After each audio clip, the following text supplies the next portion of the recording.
So, if you're coming in, I'm cramped today. TikTok is here. YouTube is there. We're outside today. We're on the terraza. And that's because we're going to have work done in the house in 26 minutes, roughly. So I am out here in order to maybe, hopefully, not get drowned out by noise. Although, if there is additional noise, I apologize. The street's right there, right? So, yeah. And of course, I am early. Very early. So, at this point, still, let's just have a conversation for now, and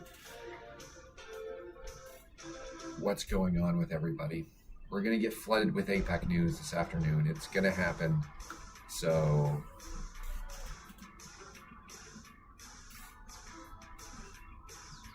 you know, it's going to happen. The Russian foreign minister arrived. The New Zealand the Russian deputy prime minister, arrived. The New Zealand foreign minister arrived. Joe Biden is here. Xi is here, but I haven't seen at this point any sort of official. Oh, Xi's here. Chinese government is making statements about the opening of the port and how Peru and China are great partners and all of that stuff. It sounds really good. So, of course, we are going to be flooded with all the APEC news later. So, and the marches are picking up, right? They are starting to pick up. The start of the morning was kind of slow outside of what was going on in Puno today. So, Puno starts early. They wake up early. They start blocking roads early. So, once again, the Pan-Oceanic, the Transoceanic Highway is closed, and that means that Peru and Bolivia are again temporarily not connected.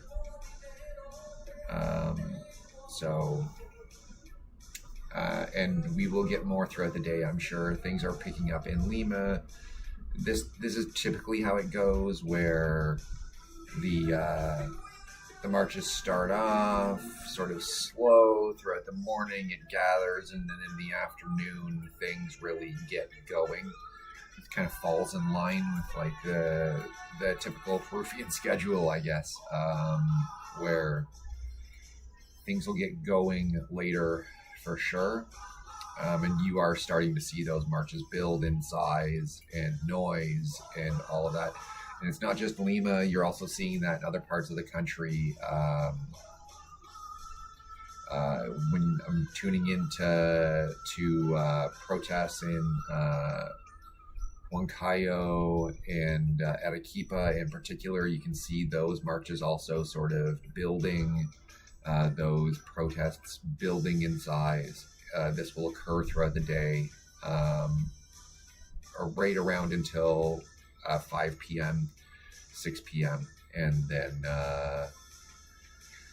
that's when most of the activity really happens, is later, right? So that will occur likely when we are live for this evening.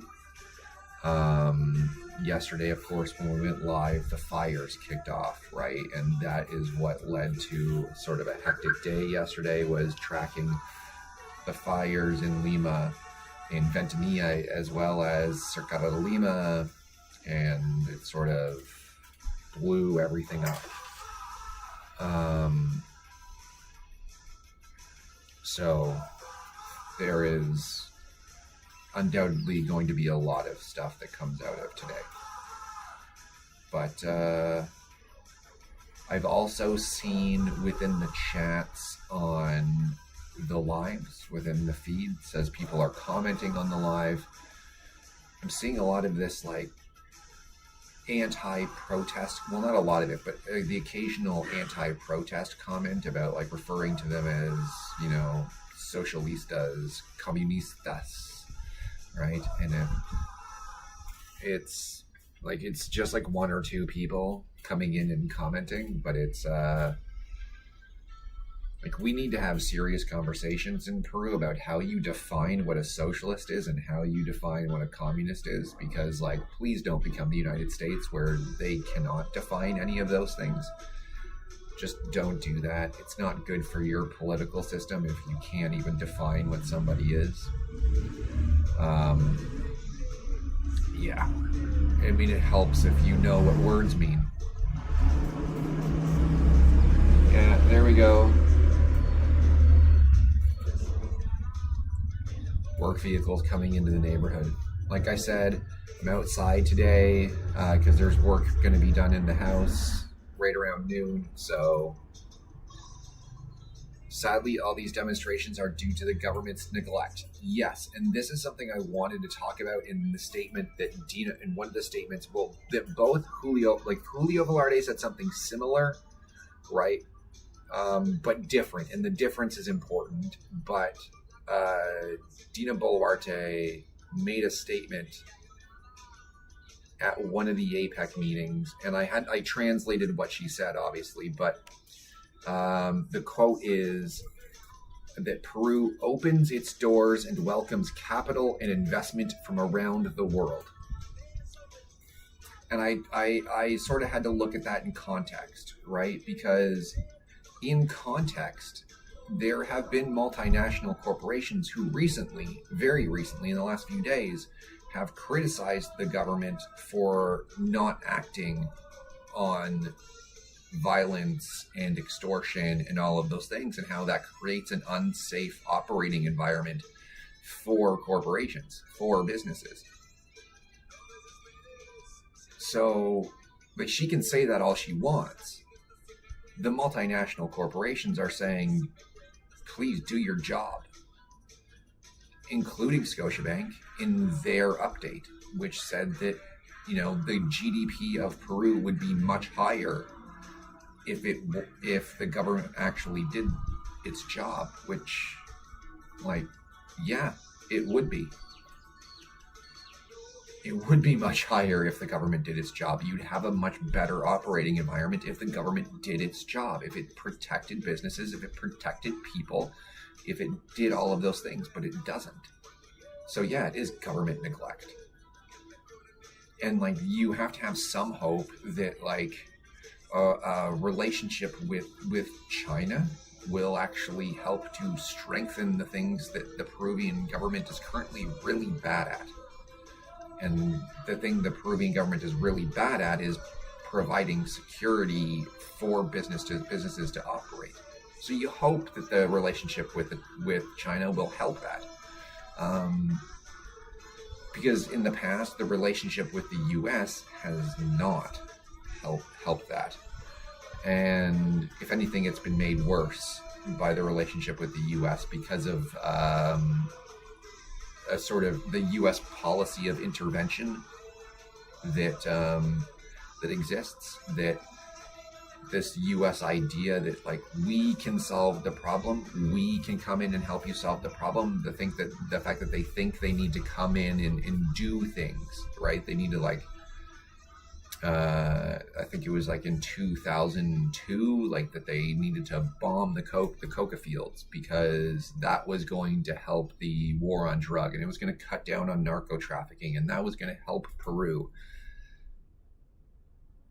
It didn't help Peru, and Peru didn't do anything after that to like cut down on the cultivation of coca, if that's what they want to do. So like coca is a legal crop in Peru, but not all of it goes to legal processing, right? Some of it gets processed into cocaine, right? And goes into the narco trafficking side.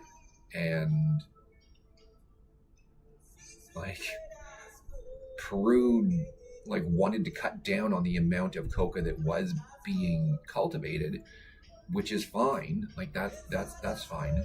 But if you're going to do so, you have to give those farmers another option, right? And that other option isn't to give them seeds for another crop and then leave them and then just say, okay, we're out of here. Because, well, if that's not going to make money for them, they don't care that you gave them seeds. They need to feed their families. And if coca is going to feed their families, that's what they're going to grow, right? This is just the reality of like the finances for the farmers, the economics for the farmers of the entire of those regions, particularly Ayacucho. Yeah. There goes the cart by. Just keep going, keep going, keep going by. Don't rev your engine, please. And what Peru did after the coca fields were bombed was to just sort of say like, okay, you're on your own now.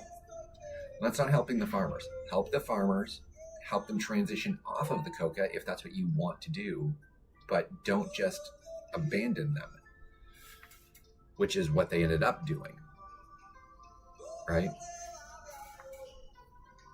Like, there's no need. That doesn't help anybody, right? So I'm hoping that in terms of the security, that the relationship with China does assist in that, because China doesn't tend to have like an interventionist foreign policy. They're more of an economic development foreign policy. Just naturally, that's how they do things. And so you would hope that does assist Peru in developing a safer security environment for businesses. No Spanish, please. I don't know how many times I have to go over this. I don't know how many times I have to go over this.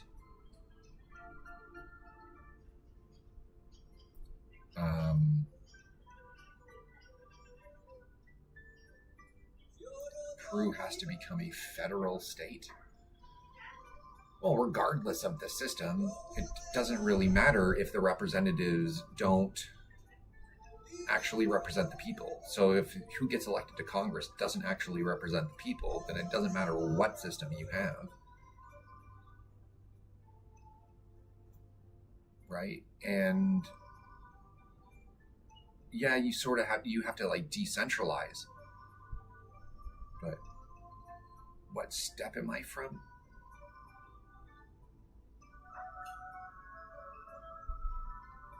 Where am I from? Born in the U.S., raised in Canada, live in Peru.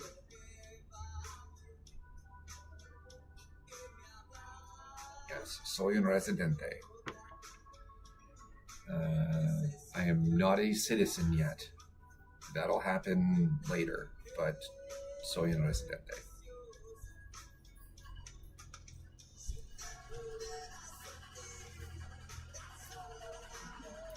So I live south of the Metropolitana.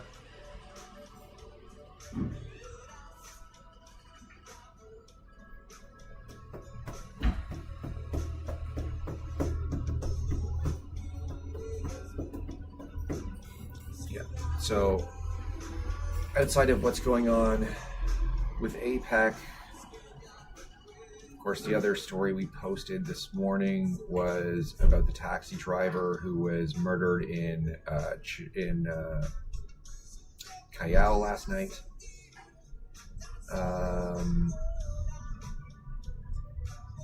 You had, I guess, two robbers enter the vehicle. What country am I from? I just said born in California in the United States, grew up in Canada, now I live in Peru.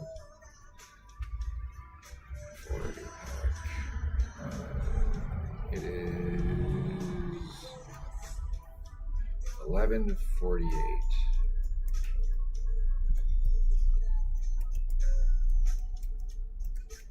Live on TikTok.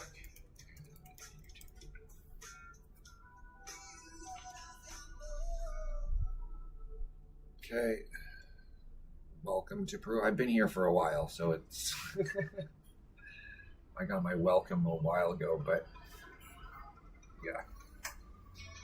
Well, not a while. I've been here for 14 months is when we moved out of Canada to Peru.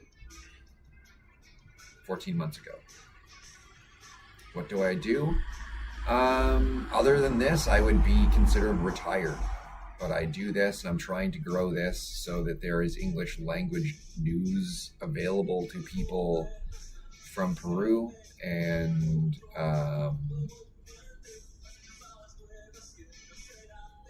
because there currently isn't other than this.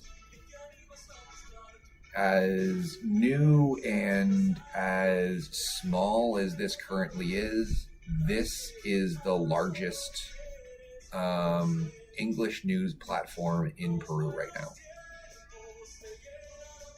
And I want people to consider what that means.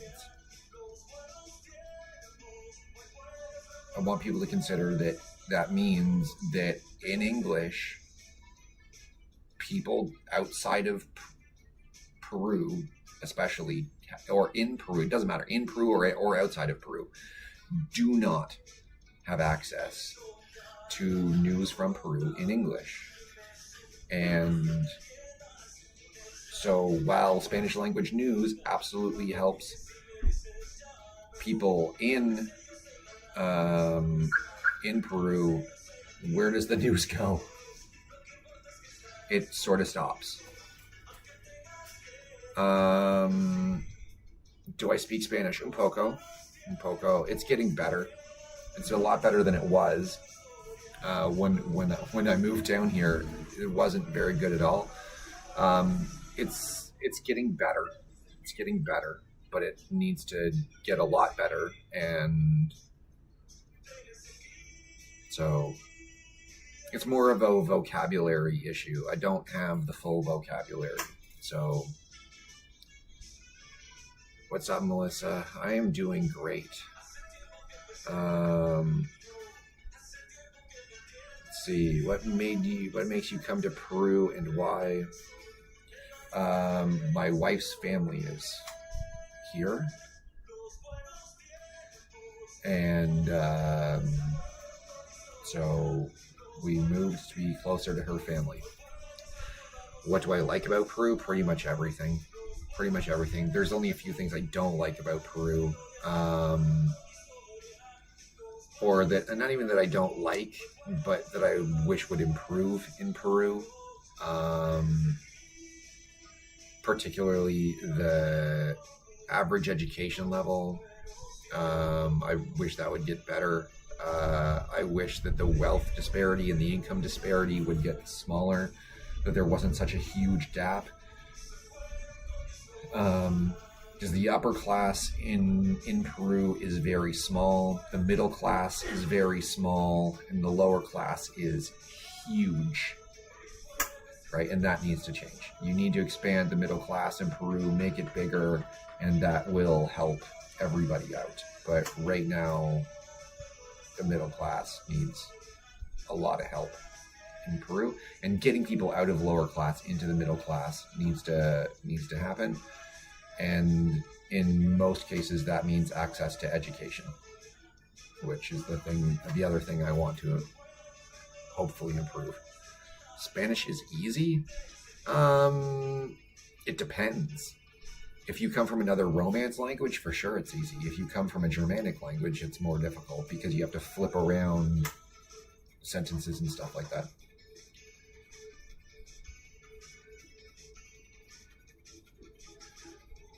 So it depends. If you come from another Romance language, it's going to be easier for you to pick up Spanish. But if you're going a Germanic language or a Slavic language, even to Spanish, it can be more difficult. Biden has arrived. He is in Peru. Unfortunately, crime is increasing here. Yes, and it has increased during the state of emergency for the 16 districts.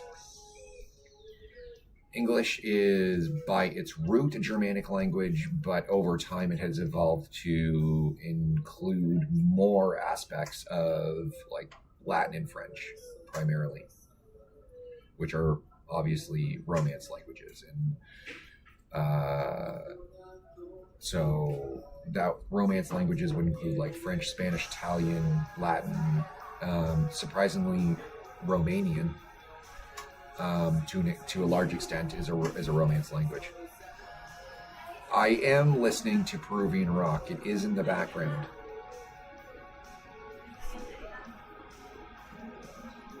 Now it is, but Legolas at its beginning it was mostly just a Germanic derivative.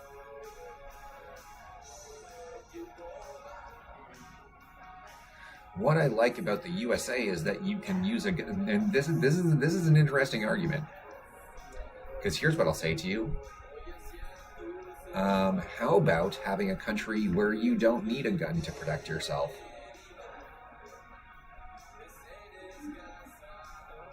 How about a country where police do their job and you don't need to have a gun to protect yourself? How about having a society that doesn't need to commit crime in order to get by?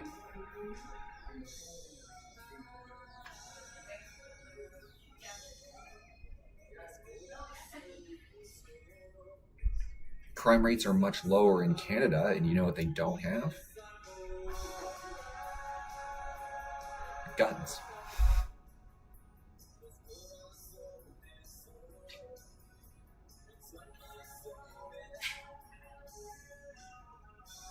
The whole mix is pretty good. Yeah, the whole mix of songs is pretty good.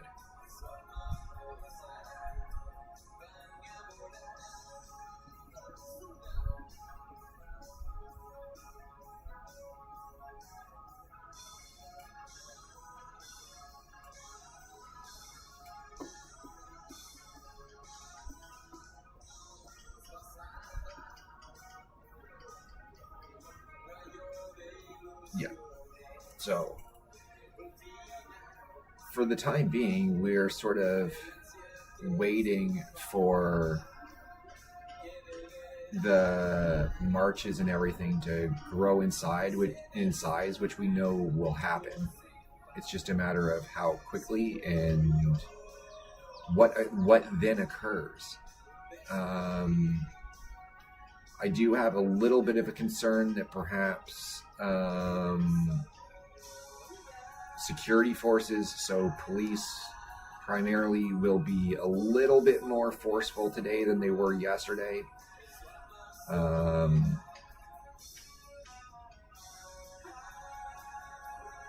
That is a bit of a concern, but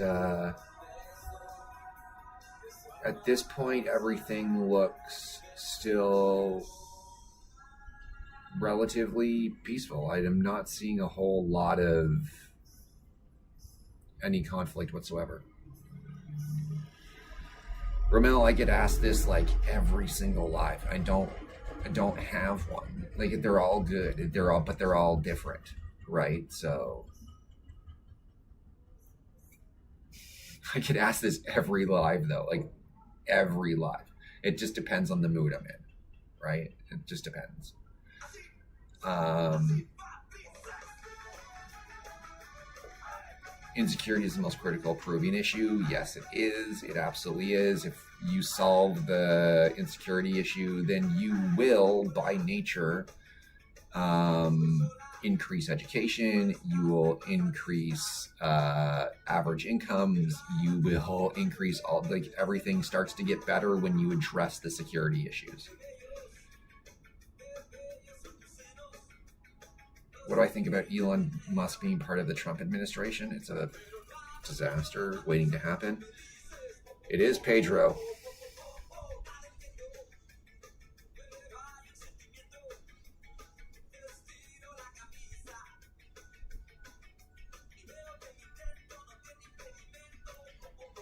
Interestingly, though, I think, Pedro is sort of universally loved in Peru, except for when he passed away. I remember reading through comments on videos or on news articles or things like that, and people being very critical of what they perceived as his connection to the Fujimori regime. So, but yeah. And yeah, if you don't love Pedro though, I don't know what's wrong with you. I do live here. I do live in Peru. Have you thought to open an English academy or something related? No. No, I haven't.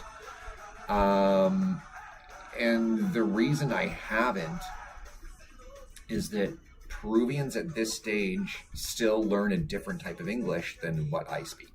And until you know that English, it would be very difficult for you to adapt to my English.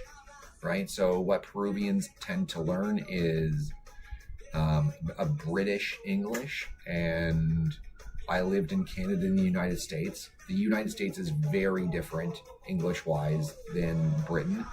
Canada is somewhere in the middle.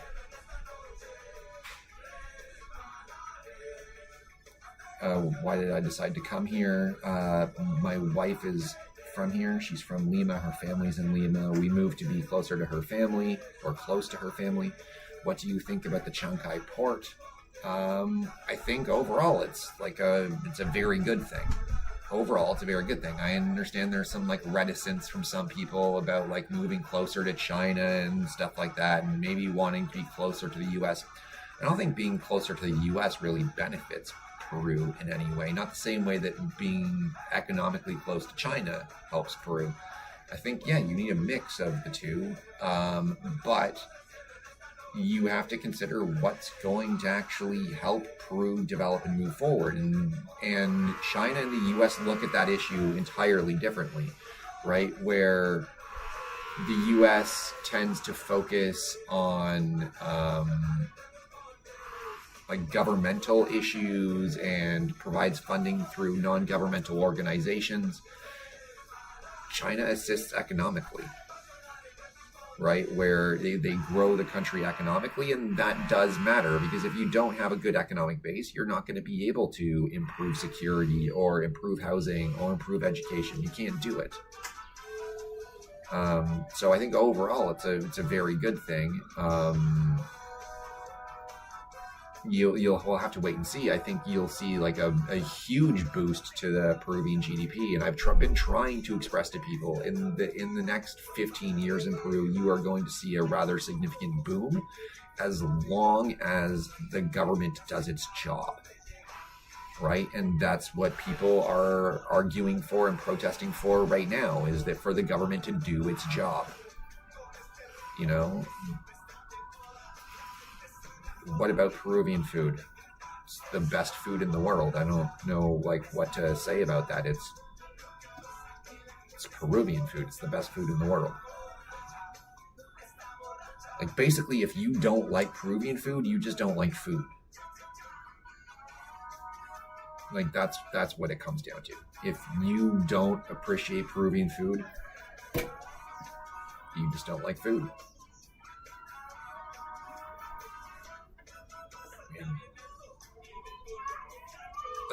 And Peruvian restaurants are on another level.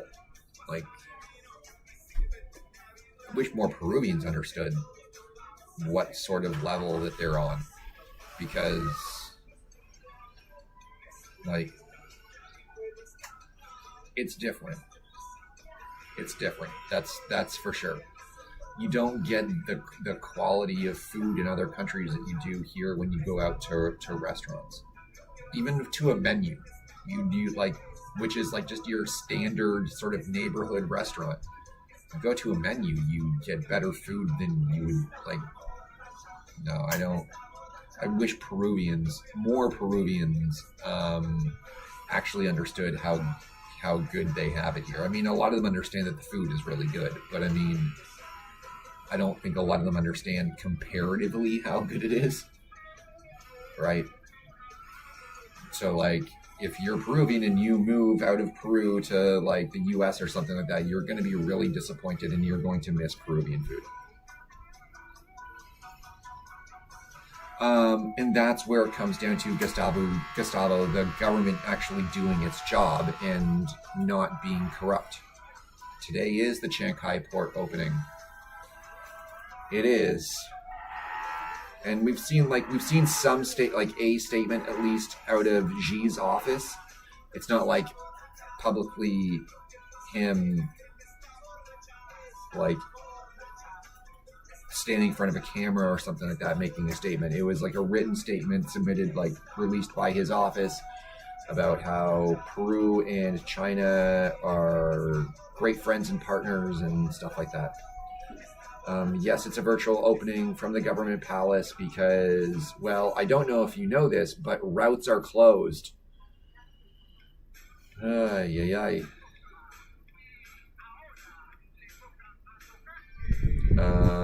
will, in fact, I will look up. It is...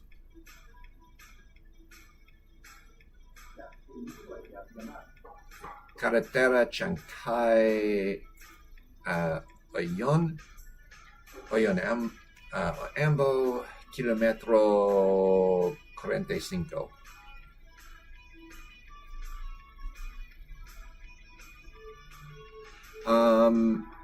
I have a favorite Peruvian restaurant in Canada. It's in Ottawa. And it is probably the best Peruvian restaurant outside of Peru. Honestly.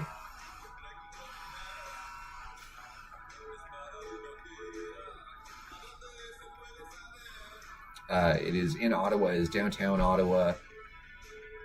It is expensive. Even for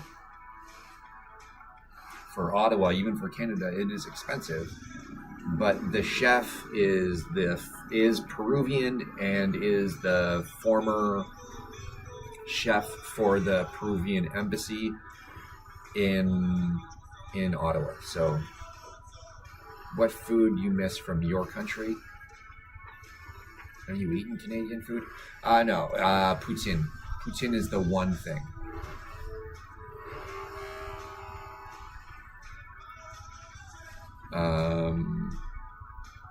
You don't do brown gravy here, so I have to find a way to source brown gravy. It's a thing. It's not... People think brown gravy, they think beef gravy, and it's like, sort of, right? There's beef flavoring in it, but it's just... It's hard to explain. In Canada, it's just brown gravy. No, not Vladimir Putin. Poutine. It is French fries with gravy and cheese curds.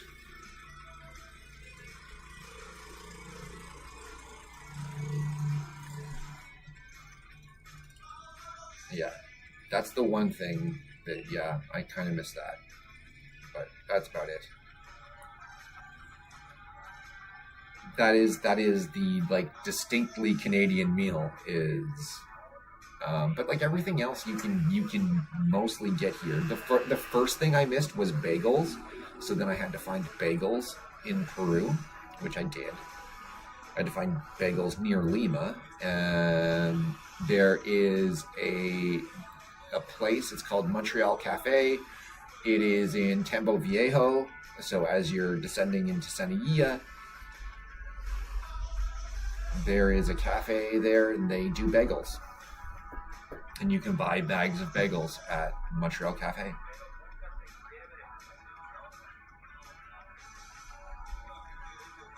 So if you also want bagels, Montreal Cafe, Tambo Viejo, as you're descending from La Molina into Cienega.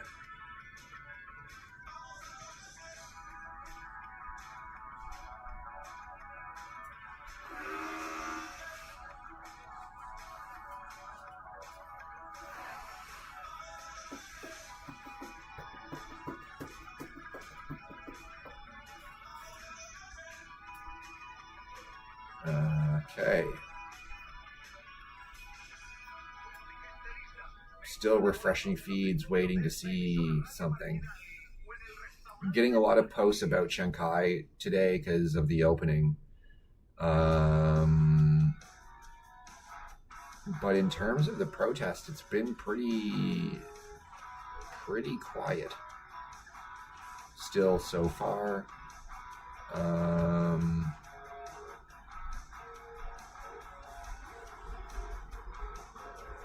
News, trending.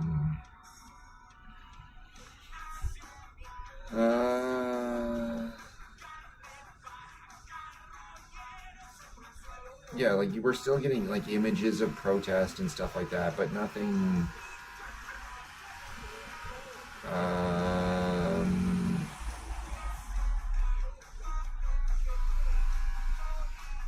Nothing outrageous. Like they're growing in size still. They are, but everything looks peaceful and under control at this point. So yesterday, there's a little. Okay, there's a little bit.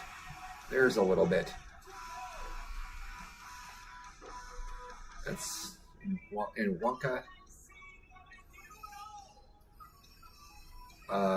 It's a little bit, but it's nothing like. It's not over the top.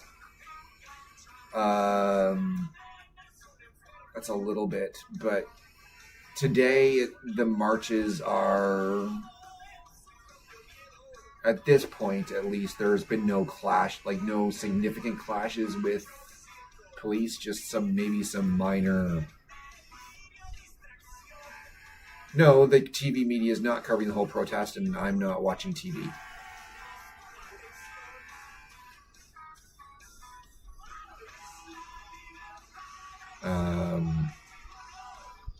What is the conversation about?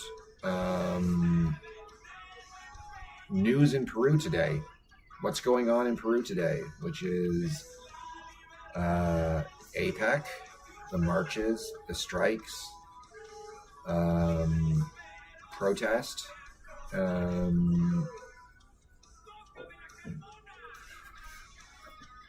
Like the understanding that nobody is protesting APEC. They are protesting insecurity. They are protesting the government of Peru and the government not doing its job. But yeah, some minor confrontation with police, but nothing, again, outrageous. I mean, that guy got a baton to the leg, but the police officer made could have gone high and made the decision to go low. And I'd rather the police officer hit you in the leg with a baton than hit you in the head.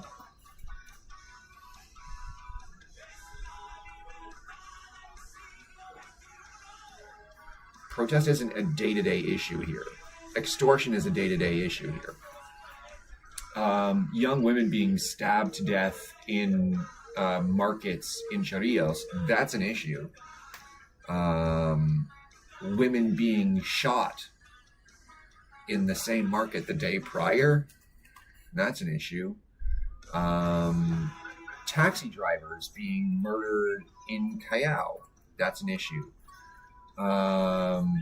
Musicians being murdered just the day before that in Callao, where they find 16 bullet casings. 16. Like, that's an issue. Every day.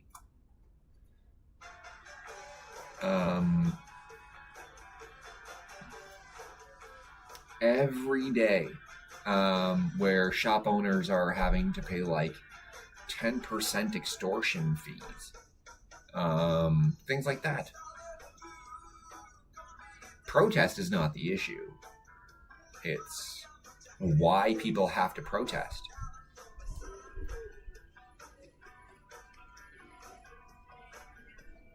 You shouldn't have to protest for police to do their job.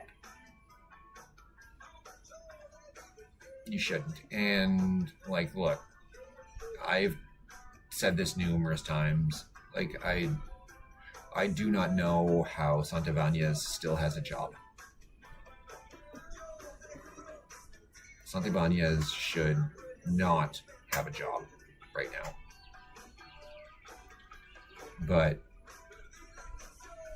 every day he gets up and says stupid things and still has a job. So, and he still gets to be corrupt and still have a job. And the police get to do things like protect Los Popos members and still have a job. And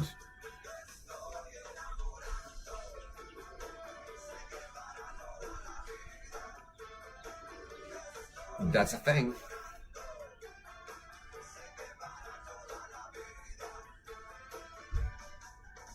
So I don't think protest is the issue.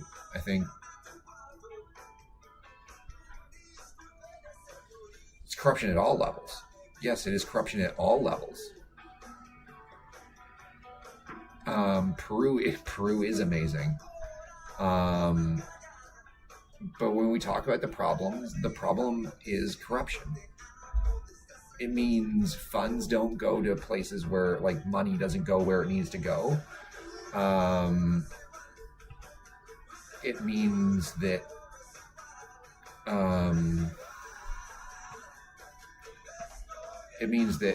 people are allowed to do things they shouldn't be doing.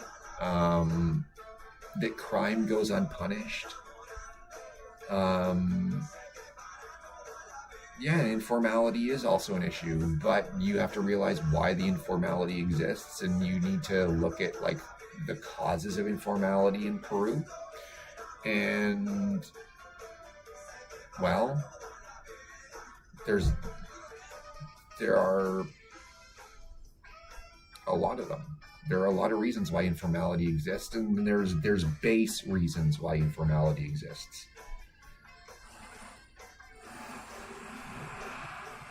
And that, like, the Peruvian tax system is a consumption-based fiscal plan. And so the best way around paying taxes then is to be informal. Taxes of any sort. So you pay taxes when you purchase things. You pay taxes by using banks, right? And then you get sort of a small consumption charge every single time. But in doing so, you are then buying into the formal system when you use banks and you use formal businesses that may, I don't know, it could cost you slightly more. It could, like, there's a few things there, but people avoid the tax system, and the best way to do that is through informality. It means you avoid any sort of income tax structure at all, and it helps you avoid consumption taxes as well. And so, and then like people need to live, and there's not enough formal employment in Peru as it stands, and that needs to improve. But that lack of formal employment means people still need to be able to feed themselves and their families, and they're going to do whatever is necessary to do that. It's just, that's life. Been here for 14 months or 15, 14 plus months.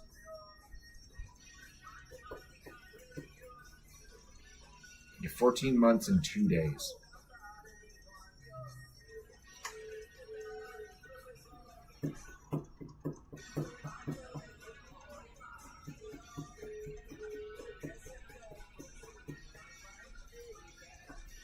Yeah. Like Peru's great. Peru is a wonderful country, like filled with great people who work hard and want to do good things and do better. But the problem is,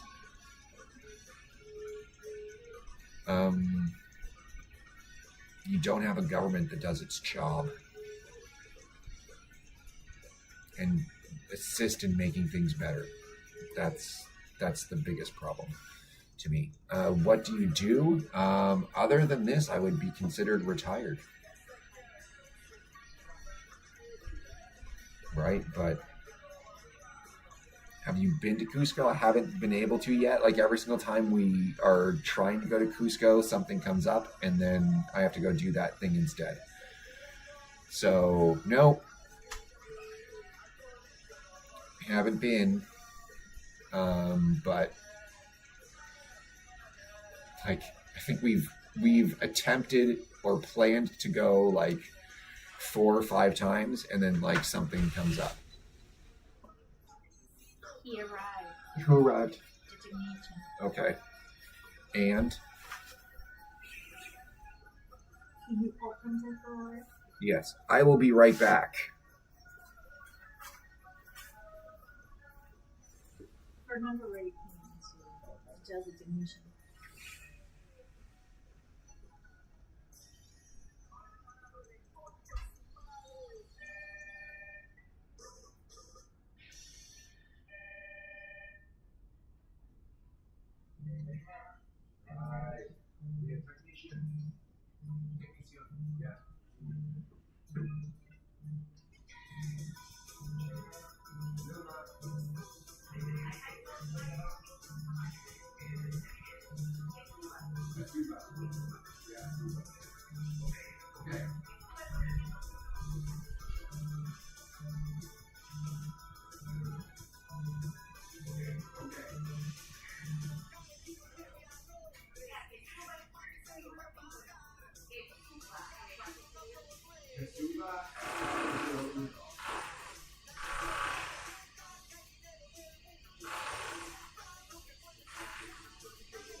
No, he's gone.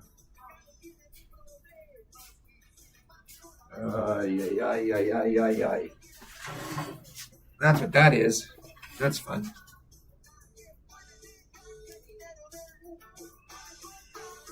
So yes, the technician has arrived to do work,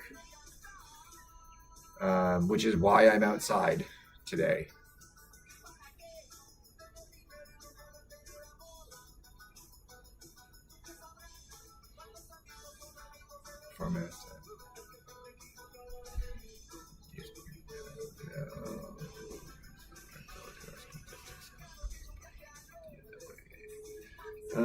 We got one Kaio, and cash. So we got a blockage in Ancash. Okay. Yeah, Puno and stuff. Areas around Puno. Okay. Yeah, nothing we don't really know about already.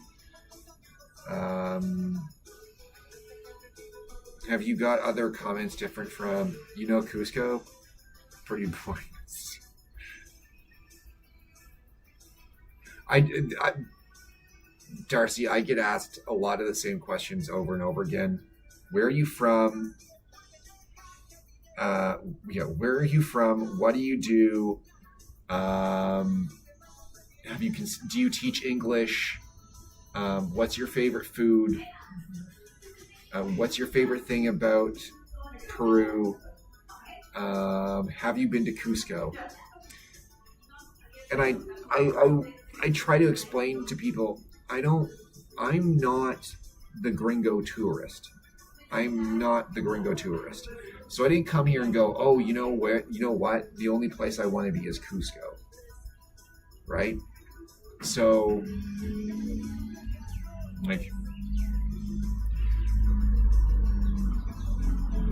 was it fair to me ask Task back? Have you been to Corral? Have you been to Chavin? Have you been to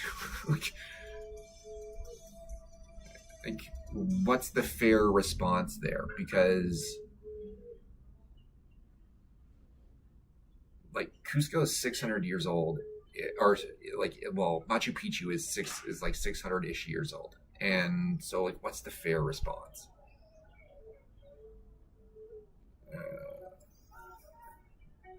I'm not a tourist. I live here. I try to get to places around the country. Sometimes it doesn't work. Sometimes family stuff comes up. Sometimes, other things come up. Right? But I'm not a tourist. I live here. Right? I'm not focused on where I can find gringos. I don't like gringos. And I know that sounds harsh, I guess, but I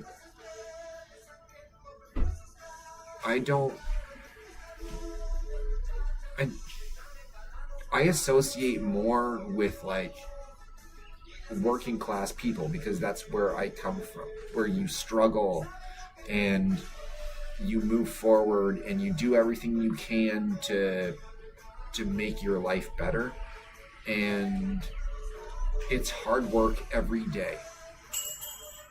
I was born in California, but I was raised in Canada.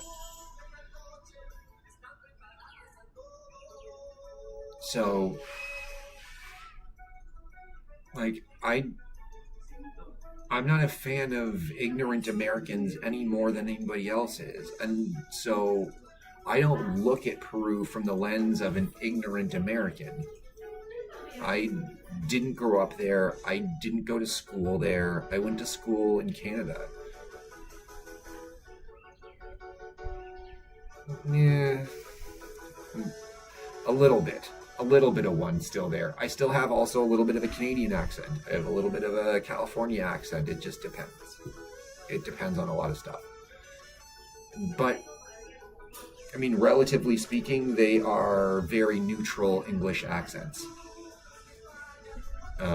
So they're not bad accents to have.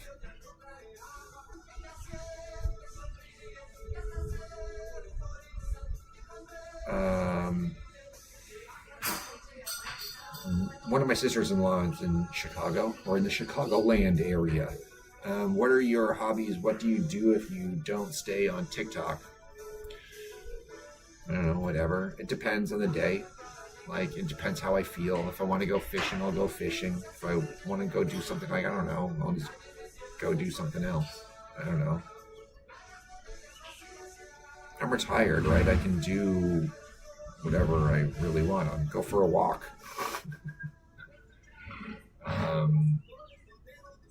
But how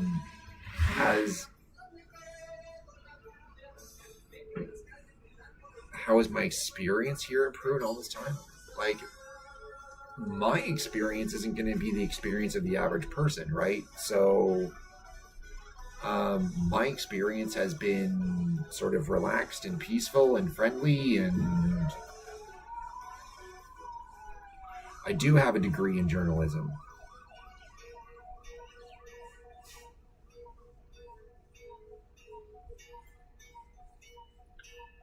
And I worked in Canada doing defense journalism for a while.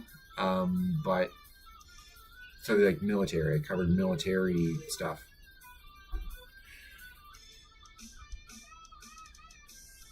No, I don't return to the U.S. Again, I lived in Canada, right? And so even though I'm like born in the U.S. and I served in the U.S. military, I grew up and lived in Canada, right? So if I was going to go back anywhere, it'd be Canada, and I'll probably do that every once in a while, but not a whole lot. Do you speak French too? Un petit peu?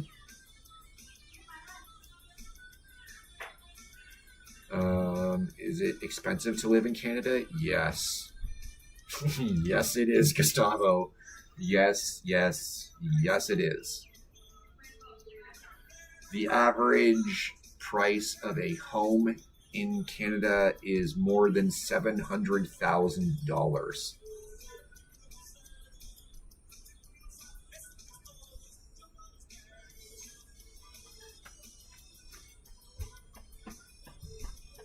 Yep.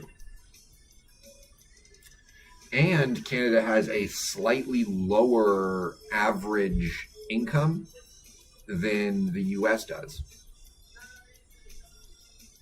The difference is that Canada has universal health care, and so Canadians aren't paying out of pocket for health care, and as a result, the average home price is not even slightly higher, it's a lot higher. But yes, it can be very expensive to live in Canada. Now, there are parts of Canada where the housing costs less, right? Where it's more affordable. But the average home price in Canada is very expensive. It depends on where you want to live. If you want to live in Toronto, for instance, that is exceedingly expensive. If you wanted to live in Vancouver, that also is exceedingly expensive. But even like Ottawa, Montreal, the major cities, it is very expensive to live in Canada. Edmonton, Calgary, it's all expensive if you're in a major city. If you're in a smaller city, if you're in the Maritimes, which is the Canadian East Coast, then it's slightly less expensive. But if you're in Saskatchewan, it's slightly less expensive, but it can still be very expensive. Yep, Canada is not cheap.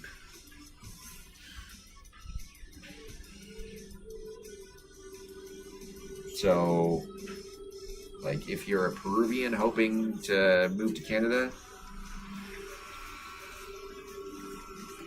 make sure you get a really good job. That's why a lot of the Peruvians who end up in Canada are very educated. They're very educated people.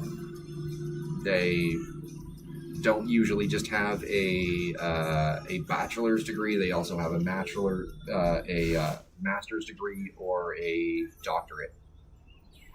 Like, Canada is not cheap at all.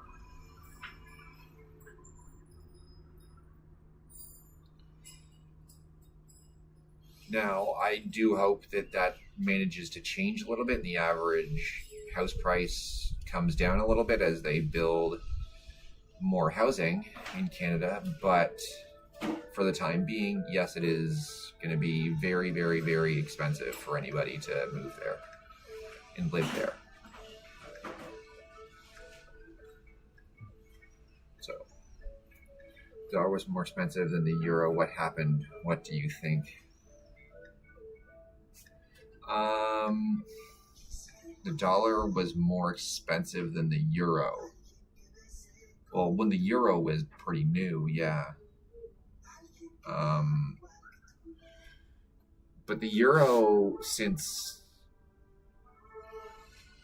2012-ish has been floating right around, I think, 1.3 or 1.4 on the US dollar.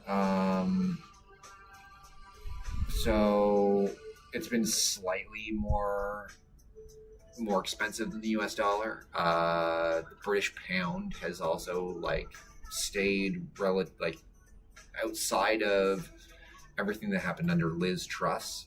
It was doing rather well.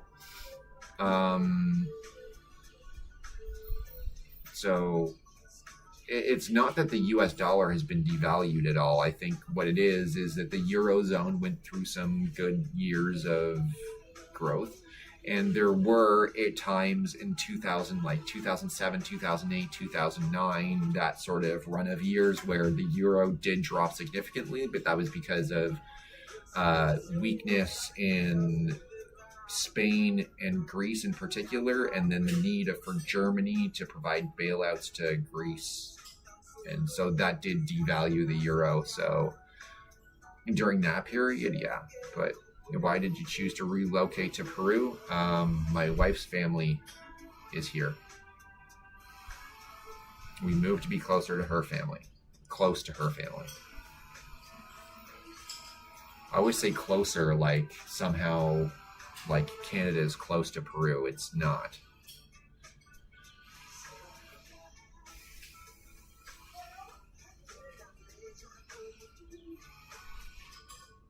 So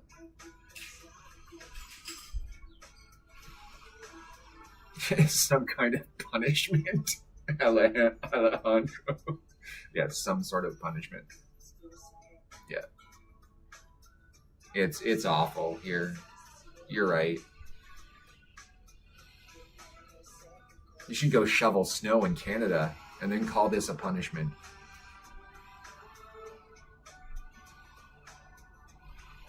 Yeah, this is nowhere even close to a punishment. Not for me. But if you want to go shovel snow, how about it? Yeah.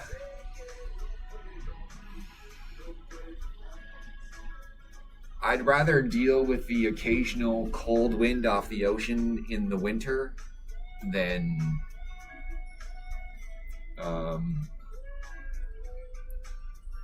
than have to deal with snow.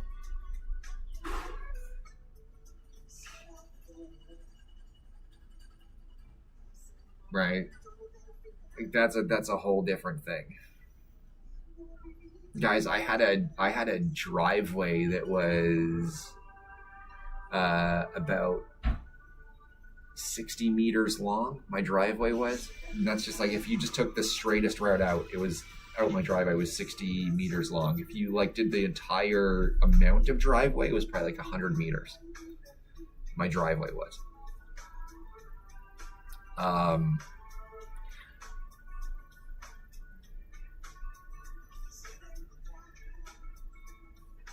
It's okay. Don't worry about mistakes in grammar. Where am I from? Again, born in California, raised in Canada, served in the U.S. military as an intelligence analyst, moved back to Canada, lived in Canada.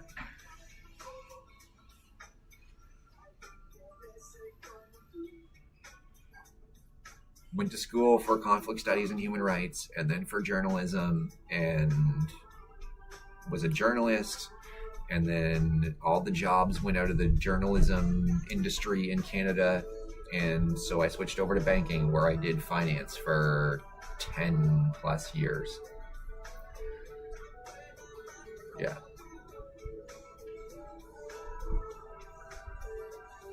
So yeah, and then now I'm here. I retired at 41, and now I'm here. Like I'm here, retired. Yeah. Yeah. So I am now 43.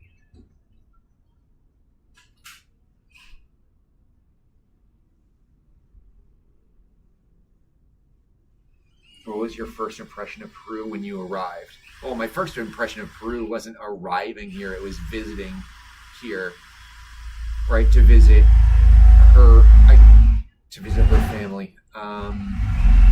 So Sorry, that's the work in my apartment going on, which is why I'm outside. My first impression was um,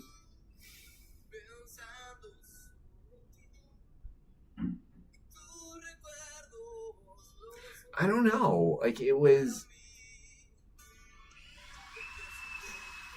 I, I should pin that. And the food, yes. I don't know what my first impression was. Like it was a bit weird at first. Like first getting like leaving the airport and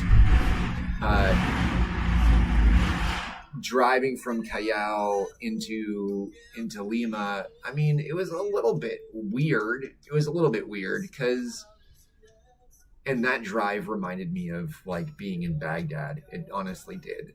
But like once I was here and I sort of like put my feet on the ground and walked around the neighborhood, um, it reminded me a lot of being in a big city in the U.S. or or Canada to an extent. Although like Lima is far bigger than any city that's in Canada. Well, outside of maybe Toronto, right? Where Toronto is also a pretty big city.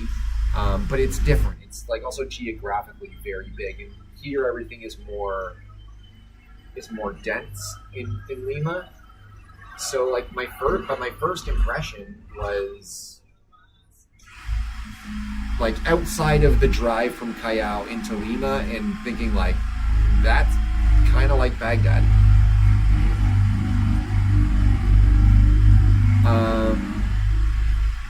Yeah, after that it was just like this is sort of like being in any big city. It's sort of like it's being in like I lived in Seoul, South Korea, right? Or in the suburbs of Seoul, South Korea for a while. So it's kind of like Seoul. It's a little bit smaller than Seoul. It's a little bit less dense than Seoul. Right, but it's similar. It's somewhere between Seoul and Toronto. That's sort of where I put it, right? So that was, I don't know, but I liked it. It reminded me a lot of California. It did, just because of like the climate, the ocean being right there, you know.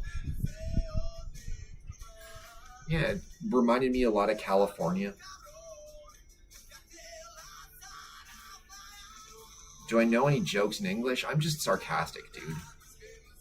What do I think about the jokes in Peru? Well, you laugh at them. I don't understand them. So,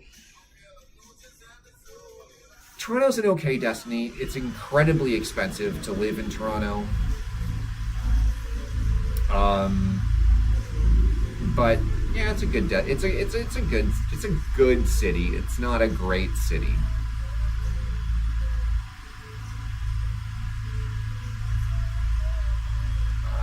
Driving here is a bit of a mess. It is a bit of a mess. Yeah, it is. It totally is. But mostly that's in Lima. Like once you leave Lima, it's not bad. It's not bad at all. Like driving in other parts of the country, it's or like driving on the highway, I don't find it that bad. It's not bad at all. Like once it's just you have to get outside of the Metropolitana. It's Lima that's bad. It's not everywhere else.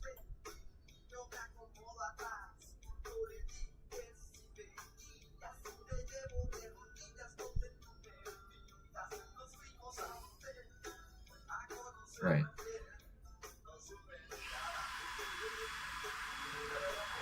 But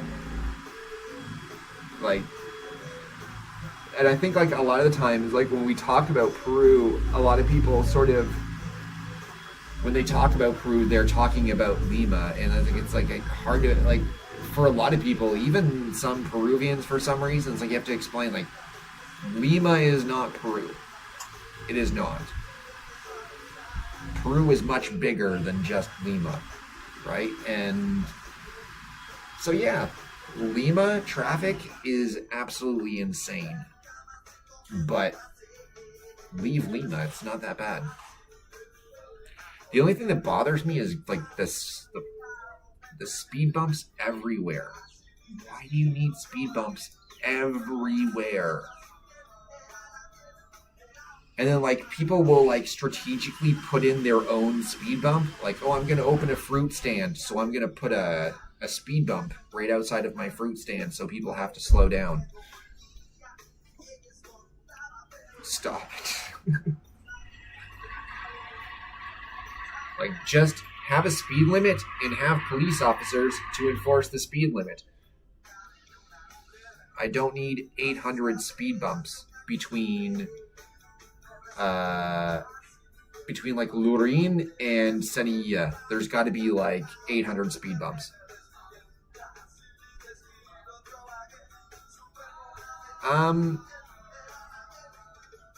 Well, I don't know, but I realize Peru's not a first world country, but it's also not a third world country, right? It's a second world developing nation. And so there are parts of like Lima, for instance, that are absolutely first world, and I try to explain this to people. There are parts of Lima that are absolutely first world. It's not even a question. And if you think that it's not first world, you need to give your head a shake.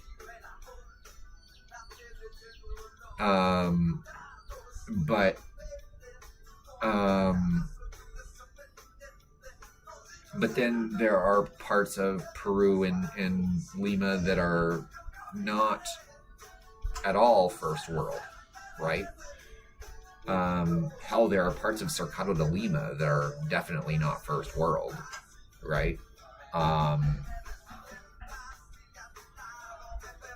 But Peru's not a third world country, and I try to explain it to people, even Peruvians who for some reason feel that it is. Like, there are parts that are third world, yeah, of course. But I mean, you have pockets of like, here's a little bit of third world, here's a little bit of first world, and most of the country is like this second world sort of development. How does development compare? Well, first of all, like, let's do a reality check. Development in Peru is very difficult. You have geographic challenges in Peru that you don't have in any other country.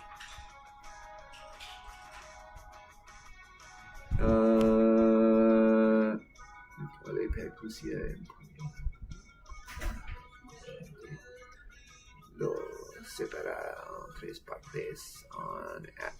Avenida Aviación con Avenida Canada, or Canada, Avenida Canada. There's some sort of like police blockade separating protesters that's going on.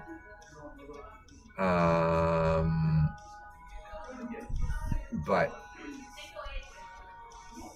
yeah, anyway. But in terms of like how the development compares, like again, there are parts that are like really, really, really well developed. It just doesn't, you don't have to go very far to get to that place where it's not well developed, right? You have an issue with and Peruvians will be well aware of this, because you have so many invasions, because you have so many invasions. You lack engineering standards, and when those places first pop up, you lack electricity and water, and then you go through years and years and years of people building in these invasions until they get access to water through like a municipal cistern and stuff like that. It's a bit of a headache that way. But again, there's there are parts here where it's incredibly well developed and parts that need a whole lot of development, right? No two places are the same, it seems like.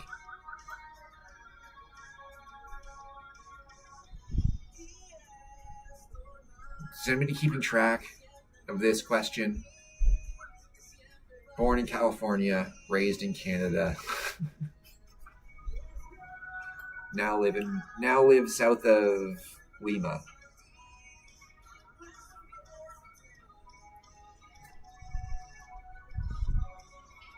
So if you were taking a road trip to see where Dina Boluarte visits international fugitives, I live on the way to that place.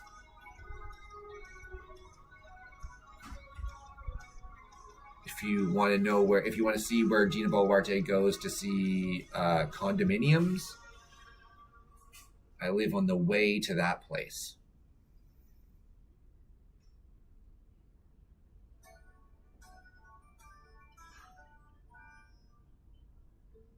What do I do over there? I think we're at 5 on this particular question. I am, outside of this stuff, I am retired. This doesn't create money for me yet, so it's still retired.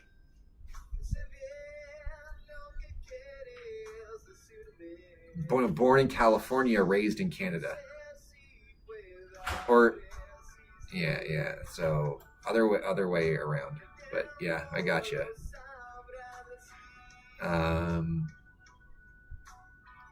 Yeah.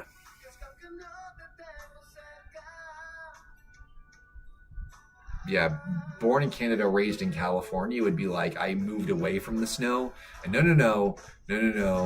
We moved into the snow. You said, there's not enough snow in California. Let's go to Canada.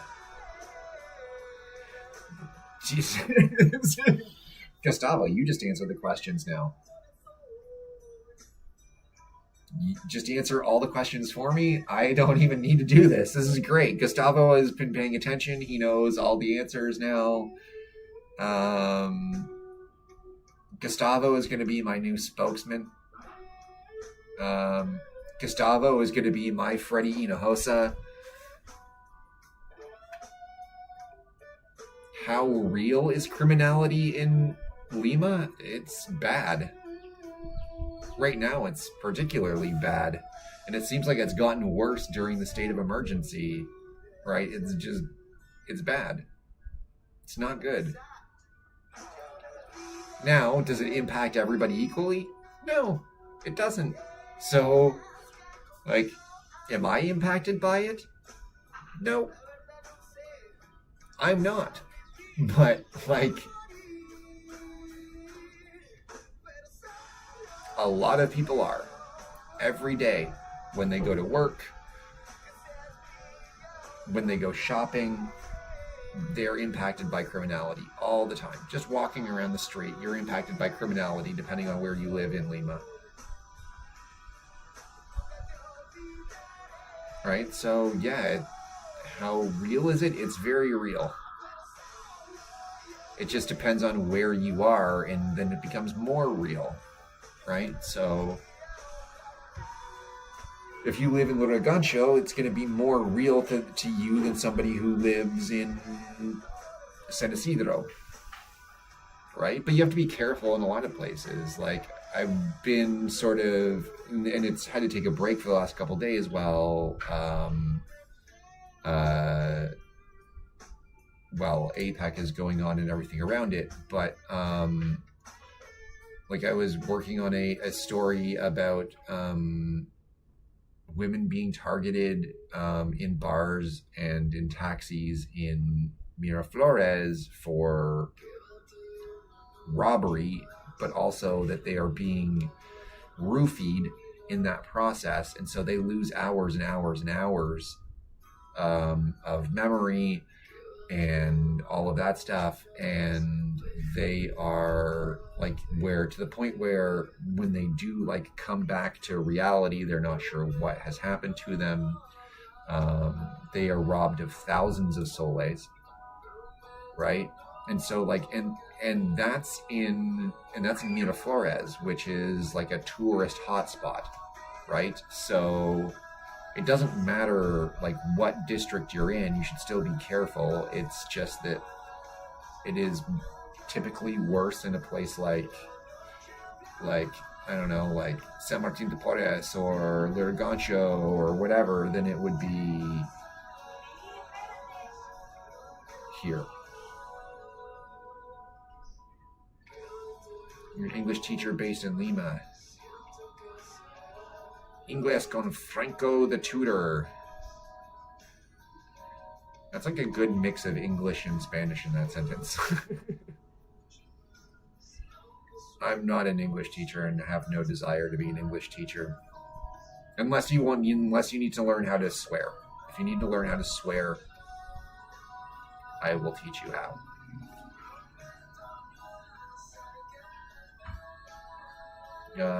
As a Peruvian, that's true, but it becomes more usual and stuff. Yeah, exactly. It becomes more usual in some districts than others.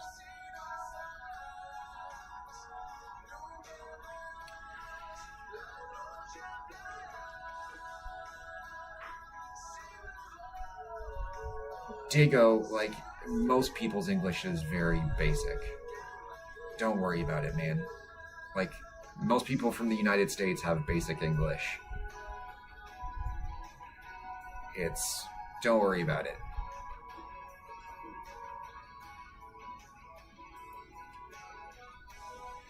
American slang. Oh, well, that's a whole other matter. Like, then you get into like some really, really, really weird language in some cases, depending on the type of slang you want to learn. It's not like a static thing. So like millennial generation has their own slang, and Gen Z has their own slang, and Gen Alpha has their own slang. It's a mess.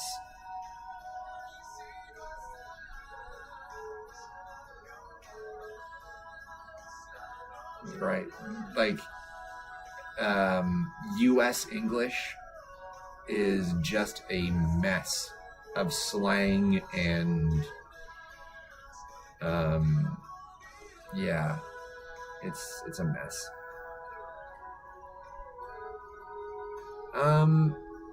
To some extent, like in my day-to-day routine, like yeah, if I need to go to the store or something like that, yeah, like that's not an issue. It's that it's communicating more in like feelings and concepts and that sort of stuff that's harder. 14 months, Franco. 14 months and 2 days.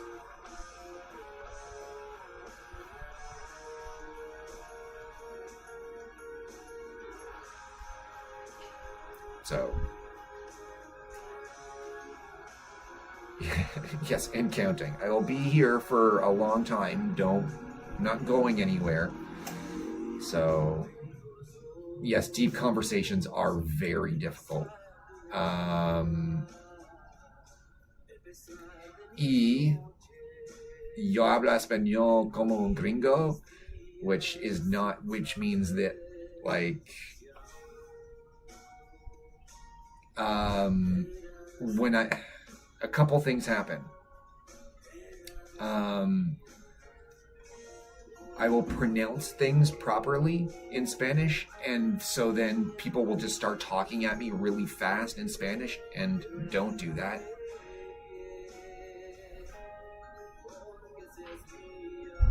Would I recommend a Peruvian national come back to invest? If so, what would you invest in? Yes, absolutely.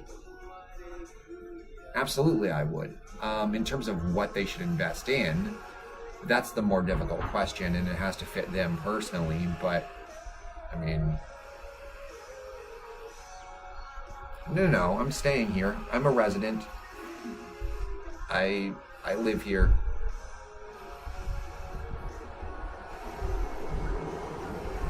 I don't rent. I own. We own the apartment. We don't rent it. Um, yeah, I mean I live here. Like that doesn't mean I won't travel other places, but I live here.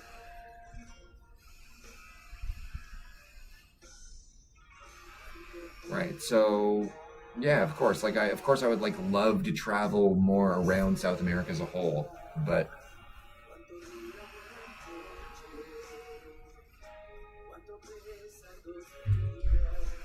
yeah. But yeah, so we bought this place like almost a year ago. We're coming up on a year ago. How long ago? Probably like 9 months ago, or 8 or 9 months ago. Right. It depends where you are, because I would say no.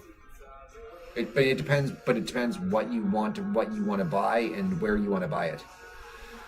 Um, yeah, if you want to buy a huge duplex in San Isidro overlooking the golf course, then yeah, of course it. Yeah, yeah, then you're gonna pay for it, and it's gonna be that's as expensive as the U.S. But if you want to get a 1 or 2 bedroom apartment in Miraflores, that's not as expensive as living in the U.S. It's certainly nowhere close to as expensive as living in Canada.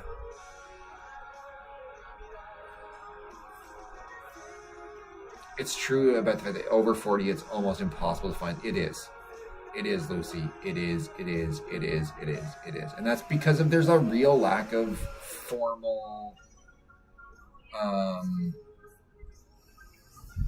there's a real lack of formal employment in Peru, and so those jobs tend to get like really eaten up really quickly, right? They get filled really, really quickly. Unless you are the owner, yes. And so, like, if you are moving back from like the U.S. or Canada or whatever, and you want to invest in something, I think you should invest in like the best way for you to have a job is to create a formal business. That's the best way, right? So like for me, for the long term, like for now, we're just growing it. We're having conversations with people, and people get to know me, and I get to answer the same questions 5 times every live. But like, that's what we're doing. We're just growing it. So we're creating the community where we talk to each other and all of that stuff. And we do the evening lives, which are a little bit more structured, and we go over news, and then we have the longer conversations and everything. But like ultimately, because this is supposed to be the news in English, and we're talking about it in English, like ultimately, I would love to be able to have like a panel up here where I have, or on YouTube or wherever you're watching it, but have a panel where I'm talking to like somebody who's like somebody in Huancayo who's telling me what's going on in Huancayo, or somebody in Tacna who's telling me what's happening in Tacna, or Puno, or Cajamarca, or Guadalupe. Hell, I don't care where you are, but just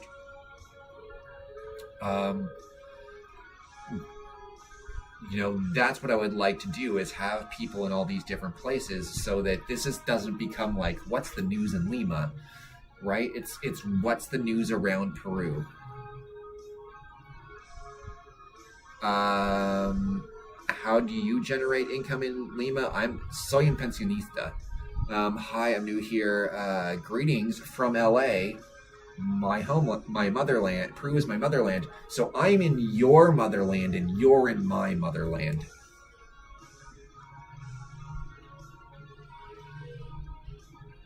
So Bella, I'm from Ventura County.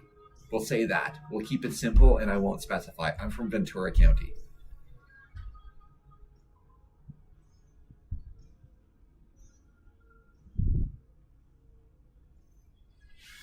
Originally, that's where I was born. I was born in Ventura County, and then raised in Canada, and now I'm in your motherland.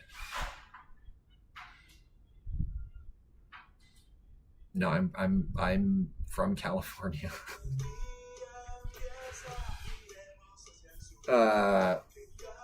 I was 41 when I retired. Oh, one day I will go back to visit. You should. You should come back and visit. Come back and visit, eat the good food, go to a menu. The thing is, depending on how long you've been out of the country, no, near LA. It's near LA. Ventura County is near LA. So I think Bella would know exactly where it is, but it's near LA. It's Southern California.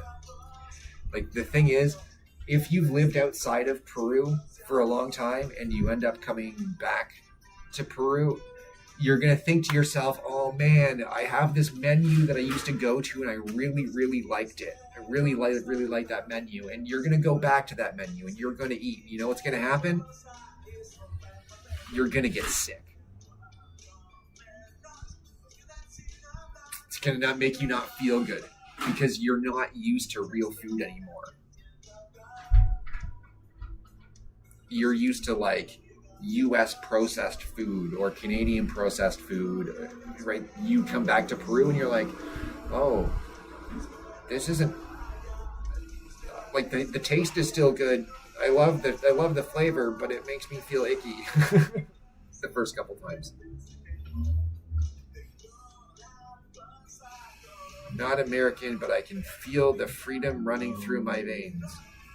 Where are you, Orlando?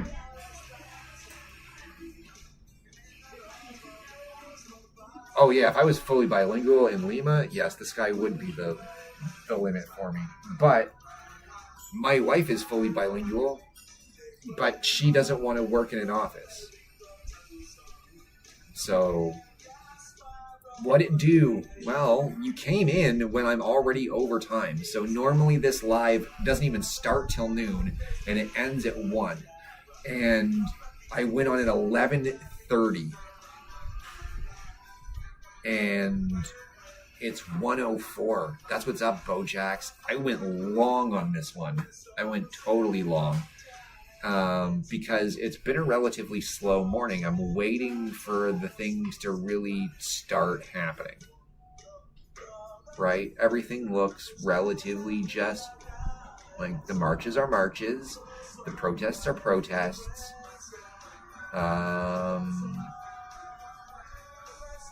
But nothing out of... Yeah. So, are you MAGA? No. I'm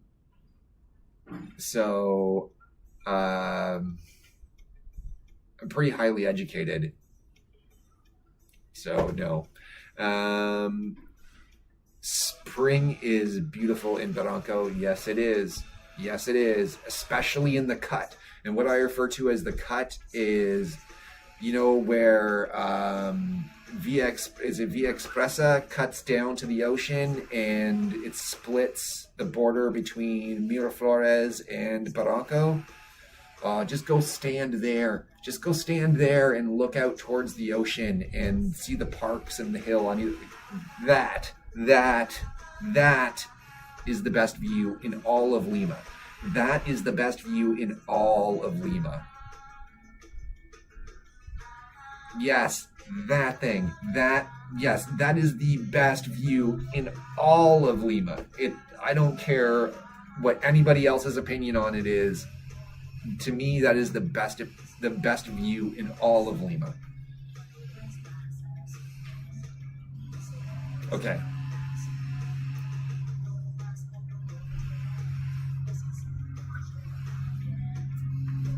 I was born 2 blocks from there. Okay. It was like that. There's a hospital there. Yeah. Okay.